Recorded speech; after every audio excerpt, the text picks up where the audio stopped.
డబ్బుని కేవలం ఖర్చు పెట్టే వస్తువుగా చూడొద్దు, దాన్ని సంపదను నిర్మించే ఒక పవర్ఫుల్ టూల్గా చూడాలి. రెండోది, ఈరోజు వచ్చే ఆదాయం మీద కాకుండా లాంగ్ టర్మ్లో వచ్చే గ్రోత్ మీద ఫోకస్ పెట్టాలి. మూడోది చాలా ముఖ్యమైనది, ఓపిక.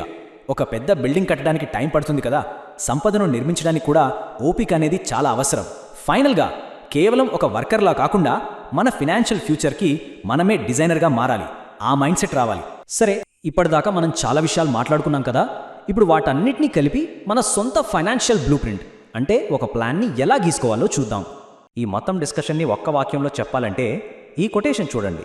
లక్ష్యం డబ్బు కోసం పనిచేయడం మాత్రమే కాదు, అసలు లక్ష్యం ఏంటంటే మన డబ్బు మన కోసం పనిచేసేలా చేయడం.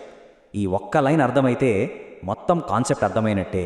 మరి మన సొంత ఆర్థిక ప్రణాళికను డిజైన్ చేసుకునేందుకు మనమంతా సిద్ధంగా ఉన్నామా? ఈ ప్రశ్నతో ఈ విశ్లేషణను ముగిద్దాం. దీని గురించి ఆలోచించండి, ప్రయాణాన్ని మొదలుపెట్టండి.